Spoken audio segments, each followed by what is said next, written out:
আজি 22 লাখ পৰিয়াললৈ অৰুণোদয়, বৃদ্ধ পেঞ্চন। অধ্যক্ষ মহোদয়, বক্তব্যৰ আৰম্ভণিতে এই পবিত্ৰ সদনলৈ এইবাৰ নিৰ্বাচিত হৈ অহা প্ৰতিজন বিধায়ককে মই অভিনন্দন জনাইছোঁ। বিশেষকৈ প্ৰথমবাৰৰ বাবে বিধানসভালৈ নিৰ্বাচিত হৈ অহা সকলক মই উষ্ণ আদৰণি জনাইছোঁ আৰু সংসদীয় গণতন্ত্ৰৰ সফলতাৰ বাবে তেখেতসকলে বেছিকৈ কথা কোৱাৰ সুযোগ পাওক, তেখেতসকলে এই বিধানসভাক গৰিমামণ্ডিত কৰক, তাৰ বাবে অধ্যক্ষ মহোদয় আপোনাৰ ওচৰত মই প্ৰাৰ্থনা ৰাখিম। যিসকল বিধায়ক পুনৰ নিৰ্বাচিত হৈ আহিলে আৰু কিছুদিনৰ বিৰতিৰ পিছত যিসকল আকৌ এই সদনলৈ আহিলে তেওঁলোকলৈকেও মই অভিনন্দন জনাইছোঁ। মহাপুৰুষ শ্ৰীমন্ত শংকৰদেৱে আমাৰ জাতিক প্ৰাণ দিছিলে, ঐতিহ্য দিছিলে, আমাক একতাৰ দোলেৰে বান্ধিছিলে। ভাৰতবৰ্ষৰ যি প্ৰবাহমান ঐতিহ্য, সেই ঐতিহ্যই অসমক সদায় চহকী কৰি ৰাখিছে। অসমৰ মুখ্যমন্ত্ৰী হিচাপে মহাপুৰুষ শ্ৰীমন্ত শংকৰদেৱ, মহামায়া মা কামাখ্যা, আধ্যাত্মিক তীৰ্থ মাজুলী, ভুৱন তীৰ্থ আৰু মহাবাহু ব্ৰহ্মপুত্ৰক সন্মান জনাই মই অসমৰ ৰাইজক নিশ্চিতভাৱে এটা বাৰ্তা দিব খোজোঁ যে অনাগত 5টা বছৰত অসমৰ জনসাধাৰণৰ আশা আৰু আকাংক্ষাক বাস্তৱত ৰূপায়ণ কৰাৰ বাবে এই চৰকাৰে 24 ঘণ্টাই 365 দিন আমি নিৰন্তৰভাৱে কাম কৰি যাম। কল্যাণমুখী ৰাষ্ট্ৰৰ কেন্দ্ৰবিন্দু হৈছে যিসকল সমাজত বাস কৰা লোক যুগে যুগে বঞ্চিত আৰু শোষিত হৈ আহিছে, তেওঁলোকক উত্তৰণৰ পথলৈ লৈ যোৱা। অসমৰ চাহ জনগোষ্ঠীৰ প্ৰতিগৰাকী লোক, অসমৰ অনুসূচিত জাতি, অনুসূচিত জনজাতি আৰু সংখ্যালঘু সম্প্ৰদায়ৰ মহিলাসকল আমাৰ জনমুখী যাত্ৰাৰ প্ৰাণ হ'ব, আত্মা হ'ব আৰু তেওঁলোকক কেন্দ্ৰ কৰিয়েই অহা 5টা বছৰত আমি এক নিৰন্তৰ বিকাশৰ যাত্ৰা আগুৱাই লৈ যাবলৈ চেষ্টা কৰিম। অধ্যক্ষ মহোদয়, এই সদনত মই 2001 চনত প্ৰৱেশ কৰিছিলোঁ। অসমৰ প্ৰাক্তন মুখ্যমন্ত্ৰী হিতেশ্বৰ শইকীয়া ডাঙৰীয়াৰ আশীৰ্বাদত মই মোৰ ৰাজনৈতিক যাত্ৰা আৰম্ভ কৰিছিলোঁ। তৰুণ গগৈ ডাঙৰীয়াৰ মন্ত্ৰীসভাত দীৰ্ঘদিনৰ কাম কৰাৰ মোৰ সৌভাগ্য হৈছিলে আৰু আমাৰ সকলোৰে নেতা প্ৰাক্তন মুখ্যমন্ত্ৰী, আমাৰ সকলোৰে পথপ্ৰদৰ্শক সৰ্বানন্দ সোণোৱাল ডাঙৰীয়াৰ চৰকাৰত 5টা বছৰ নিৰন্তৰভাৱে কাম কৰাৰ সুযোগ পাইছিলোঁ। এই তিনিওগৰাকী নেতাকে মই মোৰ অন্তৰৰ গভীৰতম কোণৰ পৰা কৃতজ্ঞতা জনাইছোঁ আৰু তেওঁলোকে দেখুৱাই যোৱা আদৰ্শৰে অসম মাতৃক সেৱা কৰাৰ তীব্ৰ বাসনাৰে আগবাঢ়ি যোৱাৰ প্ৰতিশ্ৰুতি এই পবিত্ৰ সদনৰ আগত পুনৰ এবাৰ দাঙি ধৰিছোঁ। শ্ৰদ্ধাৰ অধ্যক্ষ মহোদয়, ৰাজ্যপালৰ ভাষণত আমি এটা কথা অংকন কৰিব চেষ্টা কৰিছোঁ যে এই চৰকাৰখনে দ্বিতীয়বাৰলৈ নিৰ্বাচিত হৈ আহিছে। মুখ্যমন্ত্ৰীৰ দায়িত্ব মই পাইছোঁ যদিও আমি নিৰন্তৰতাৰে সৈতে বিশ্বাস কৰোঁ যে যোৱা 5টা বছৰে সোণোৱাল ডাঙৰীয়াই আৰম্ভ কৰা উন্নয়নৰ ধাৰাবাহিকতাক আৰু অধিক খৰস্ৰোত কৰাৰ দায়িত্ব আমাৰ আৰু মুখ্যমন্ত্ৰী সোণোৱাল ডাঙৰীয়াই যি ধৰণে বৰাক ব্ৰহ্মপুত্ৰ পাহাৰ ভৈয়ামক একাকাৰ কৰি অসমৰ জাতীয় জীৱনৰ উন্নয়নৰ এক নতুন মানচিত্ৰ অংকন কৰিছিল, এই চৰকাৰখনে সেই ধাৰাবাহিকতাকে আগত ৰাখি কাম কৰি যোৱাৰ বাবে সংকল্পৰ প্ৰচেষ্টা চলাব। ভৰত নৰ ডাঙৰীয়া, ৰকিবুল হুছেইন ডাঙৰীয়া তেওঁলোকৰ বক্তব্যত যোৱা চৰকাৰখনে কোনখিনি কাম কৰিব নোৱাৰিলে তাৰ কিছু দিশ তেওঁলোকে দাঙি ধৰিছে। বিৰোধীৰ সেয়া দায়িত্ব। কিন্তু যদি যোৱা 5 বছৰৰ চৰকাৰখনৰ সফলতাৰ ফালে আমি ভুমুকি মাৰোঁ, কি আছিল পৰ্বত সমান। যি সময়ত আমি কংগ্ৰেছ চৰকাৰৰ পৰা দায়িত্ব লৈছিলোঁ, সেই সময়ত অসমত প্ৰতি বছৰে উন্নয়নৰ বাবদ আমি পুঁজি খৰচ কৰিছিলোঁ 42,000। 5টা বছৰ পিছত সোণোৱাল ডাঙৰীয়াই যেতিয়া দায়িত্ব এৰি থৈ গৈছিল, সেই সময়ত এটা বছৰত চৰকাৰে খৰচ কৰিছে 84,000 টকা। মাত্ৰ 5 বছৰৰ ভিতৰতে অসমৰ ৰাজহুৱা ব্যয় দুগুণলৈকে লৈ যোৱা সোণোৱাল ডাঙৰীয়াৰ চৰকাৰখনে আছিল অসমৰ ভিতৰত অনন্য আৰু একক। তাৰ আগত কোনো চৰকাৰে সেই ধৰণৰ উচ্চতাৰ শিখৰ কেতিয়াও অংকন কৰিব পৰা নাছিল। আজি প্ৰায় 40,000 কিলোমিটাৰ ৰাস্তা, আজি 22 লাখ পৰিয়াললৈ অৰুণোদয়, বৃদ্ধ পেঞ্চন, অসমৰ কৃষি খণ্ডত এক নৱজাগৰণ আৰু এক প্ৰকাৰ ক'ব গ'লে যোৱা 5টা বছৰ আছিল অসমৰ শান্তি আৰু সম্প্ৰীতিৰ এক নতুন জীৱন।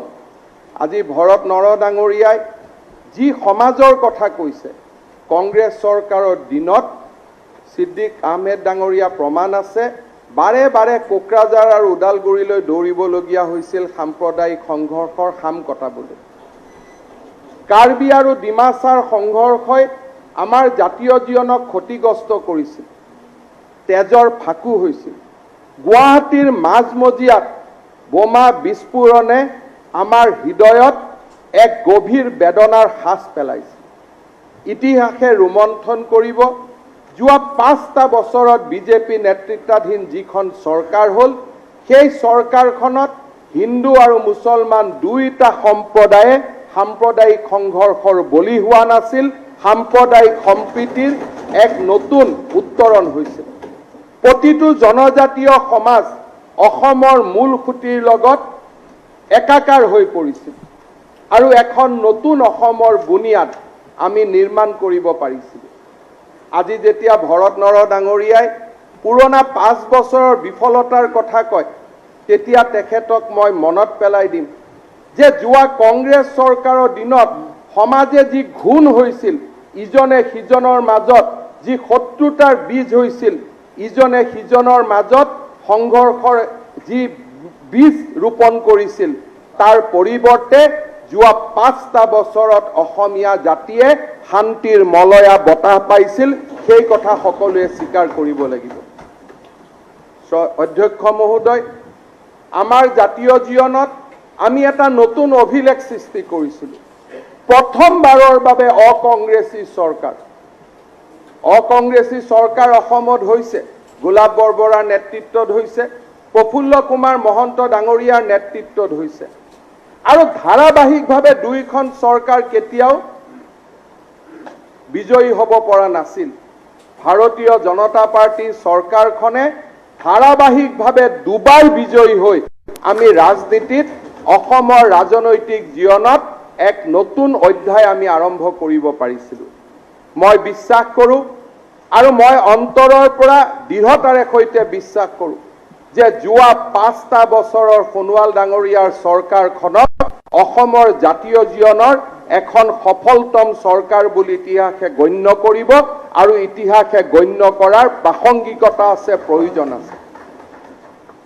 সোণোৱাল ডাঙৰীয়াই মূল্যবোধৰ এক নতুন ৰাজনীতি নিৰ্মাণ কৰিছিল। আমি প্ৰচেষ্টা চলাম সেই মূল্যবোধৰ ৰাজনীতিক সৰুগত কৰি যোৱা 5টা বছৰত যিমান উন্নয়নৰ কাম হৈছিল তাক আৰু অধিক বিকশিত কৰাৰ, তাক আৰু অধিক খৰস্ৰোত কৰাৰ মোৰ চেষ্টা থাকিব যে এই প্ৰচেষ্টাত বিৰোধী পক্ষই আমাক সহযোগিতা কৰিব। সংসদীয় গণতন্ত্ৰত অসমে দিক নিৰ্ণায়কৰ ভূমিকা লোৱা প্ৰয়োজন। আমাৰ এই সদনখনক উত্তৰ পূৰ্বৰ 7খন ৰাজ্যই আমাৰ এই সদনখনক চাই নিজৰ প্ৰেৰণাৰ বাবে তেওঁলোকৰ প্ৰতিটো দিশতে অসম এক উদাহৰণ। বিৰোধী পক্ষই কথা ক'ব, বিৰোধী পক্ষৰ প্ৰতিটো কথাৰ উত্তৰ চৰকাৰী পক্ষৰ লগত থাকিব, কিন্তু কথা কওঁতে সদনখন যাতে আগবাঢ়ি যায়, সদনৰ যাতে কাৰ্যক্ৰমণিকা চলে, সেয়া আমাৰ বাবে প্ৰয়োজনীয়। এইবাৰ বিধানসভাত মহামান্য ৰাজ্যপালে সম্পূৰ্ণ সময় ভাষণ দিয়াৰ যি বিৰল সুযোগ লাভ কৰিলে, তাৰ বাবে সমাজে বিৰোধী পক্ষক কৃতিত্ব দিছে যে বিৰোধীয়ে ভাল পদক্ষেপ এটা হাতত লৈছে। আমি বিশ্বাস কৰোঁ সেই ধৰণৰ ৰাজনীতি চলক। বিৰোধীক সভা স্থগিত প্ৰস্তাৱ লাগে, আধা ঘণ্টা বেছিকৈ কথা কোৱাৰ সময় লাগে, আমাৰ কাৰোৱে আপত্তি নাই। সদন যে 4টা বজালৈকে চলিব লাগিব তেনেকুৱা কোনো কথা নাই, 6টা বজালৈকে চলক, বিৰোধীয়ে 2টা কথা বেছিকৈ কওক, আমাৰ কোনো আপত্তি নাই। কিন্তু পইণ্ট অফ অৰ্ডাৰ, অলাগতিয়াল কথা বতৰাৰে আমি প্ৰচিডিঙত শব্দ নথকা কথা খন্তেকৰ বাতৰি কাকতৰ শিৰোনামাৰ গ্ৰহণ কৰাৰ পৰিৱৰ্তে তাত্ত্বিক কথাৰে আৰু যুক্তিৰ কথাৰে চৰকাৰখন যদি ৰেলপথৰ পৰা আঁতৰি গৈছে, চৰকাৰখনক ৰেলপথলৈ উভতাই অনাৰ বাবে যিমান ধৰণৰ কথা হওক তাত একোৱে আপত্তি কৰিবলগীয়া নাই। মই আমাৰ সংসদীয় দলৰ বৈঠকত মই স্পষ্টভাৱে কৈছোঁ যে সদনত চৰকাৰী পক্ষৰ বিধায়কসকল থাকিব। আমাৰ বিধায়কৰ স্থান বিধানসভাৰ মজিয়াত, লবিত নহয়।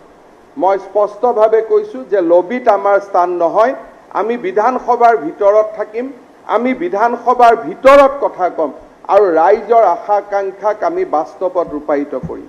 বিৰোধীক পৰামৰ্শ দিয়াৰ মোৰ ধৃষ্টতা নাই, কিন্তু গতিশীল আৰু প্ৰাণৱন্ত জীৱন্ত এখন বিধানসভা অসমৰ ৰাইজৰ অধিকাৰ। মই ভাবোঁ সেই প্ৰাণৱন্ত জীৱন্ত বিধানসভা এখন অহা 5টা বছৰত আমি দিবৰ বাবে চেষ্টা কৰিম। অধ্যক্ষ মহোদয়, চৰকাৰখনে আৰম্ভণি কৰিছিল এক নতুন আশাৰে।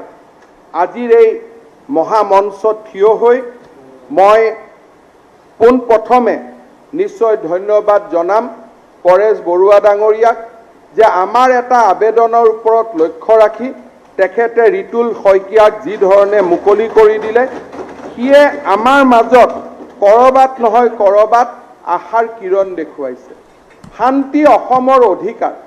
পৰেশ বৰুৱা ডাঙৰীয়াৰ বয়স 65 বছৰ হ'বগৈ, মোৰ বয়স 52 বছৰ হ'ব, সৰ্বানন্দ সোণোৱাল ডাঙৰীয়াৰ বয়সো 60ৰ ওচৰত হ'বগৈ। আমাৰ প্ৰত্যেকৰে বয়স বাঢ়িছে। এখন শান্তিৰ অসম আমি নতুন প্ৰজন্মক আমাৰ চামটোৱে দি যাব লাগিব। সেয়া আমাৰ দায়িত্ব, সেয়া আমাৰ কৰ্তব্য। মই পৰেশ বৰুৱা ডাঙৰীয়াক ক'ম যে শান্তিৰ অসম, হিংসা বৰ্জিত এখন অসম, সেয়া আমাৰ নতুন প্ৰজন্মৰ অধিকাৰ। আৰু সেই নতুন প্ৰজন্মৰ অধিকাৰক সন্মান জনাই চৰকাৰ আৰু আলফা দুয়োটাই মুকলি মনেৰে আলোচনাৰ পৰিৱেশ নিৰ্মাণ কৰিব লাগে। আৰু মই স্পষ্টতাৰে সৈতে ক'ব খোজোঁ যে মোদী ডাঙৰীয়া আৰু অমিত শ্বাহ ডাঙৰীয়াৰ সদিচ্ছা আছে, অসমলৈ স্থায়ী শান্তি আহিব লাগে আৰু এই শান্তিৰ বাট ৰিতুল শইকীয়াৰ মুক্তিৰ জৰিয়তে আৰম্ভ হওক, তাক নিশ্চয় মই কামনা কৰিম আৰু এই প্ৰাৰ্থনা নিশ্চয় মই পৰম পিতাৰ ওচৰত ৰাখিম যাতে তেখেতে আমাক আশীৰ্বাদ কৰে, শান্তিৰ যেন এক নতুন পোহৰ আমাৰ জাতীয় জীৱনলৈ আহিবলৈ সক্ষম হয়। প্ৰধানমন্ত্ৰী মোদী ডাঙৰীয়াই BTR চুক্তিৰ জৰিয়তে আজি বড়োভূমিত স্থায়ী শান্তিৰ এক নতুন সপোন দেখিছে। এই সদনৰ পৰা মই স্পষ্ট বাৰ্তা দিব খোজোঁ যে যিসকলে বড়োভূমিত অশান্তিৰ বীজ ৰচনা কৰিব খোজে, যিসকলে হত্যা হিংসাৰ পথত ঘূৰি যাব খোজে, তেওঁলোকৰ প্ৰতি এই চৰকাৰৰ শূন্য সহনশীল নীতি হ'ব। আনহাতেদি বড়োভূমিলৈ শান্তিৰ গংগা নামি আহক, বড়ো জাতিয়ে এক নৱ উত্থানৰ পথত আগবাঢ়ি যাওক, তাৰ বাবে এই চৰকাৰে যিমান কৰিবলগীয়া আছে তাতকৈ এটা বেছিকৈ কৰিব, তাতকৈ এটা কমকৈ নকৰে, সেই আশ্বাস মই দিব খোজোঁ। অহা কেইদিনমানৰ ভিতৰতে কাৰ্বি পাহাৰতো স্থায়ী শান্তি নমাই আনিবলৈ কাৰ্বি চুক্তি এখন কৰাৰ দিশত আমি আগবাঢ়িছোঁ আৰু মই নিশ্চিত যে সেই দিশত আমি আগবাঢ়ি যাব পাৰিম আৰু কাৰ্বি পাহাৰলৈ আমি শান্তি উভতাই আনিব পাৰিম। অধ্যক্ষ মহোদয়, এই সদনত মই গৰিমাৰ কথা কওঁ।